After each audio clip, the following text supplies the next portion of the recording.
We saw some disturbing new images today from Syria, where the dictator Bashar al-Assad may be trying to crush a revolt once and for all. Amateur video appears to show bodies lying in the streets in the city of Homs in the west. Syria finally allowed foreign journalists into Hama today. After 10 days of shelling by the army, the streets are empty. Many of the buildings burned out.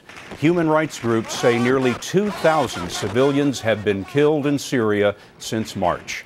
Earlier today, we spoke with Secretary of State Hillary Clinton about how far the U.S. is willing to go to stop the murder of civilians. The Obama administration has described Bashar al-Assad as illegitimate, and I wonder if it's time for him to go.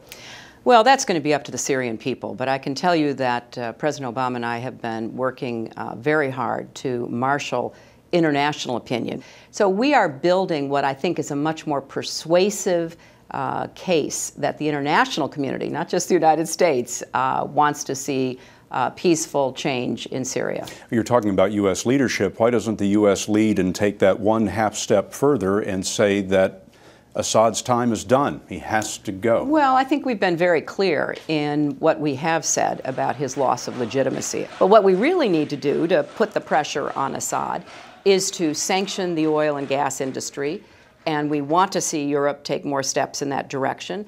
And we want to see China take steps with us. We want to see India, because India and China have large energy investments inside of Syria. We want to see Russia cease selling arms to the Assad regime.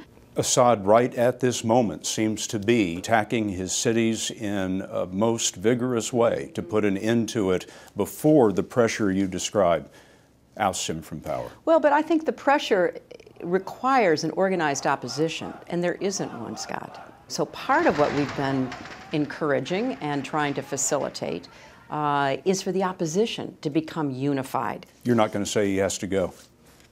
We are, I think, building the chorus of international condemnation. And rather than, us saying it and nobody else following, we think it's important to lead and have others follow as well.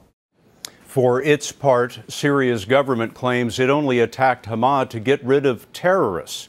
Syria's UN ambassador likened it today to police operations aimed at stopping the riots in Britain.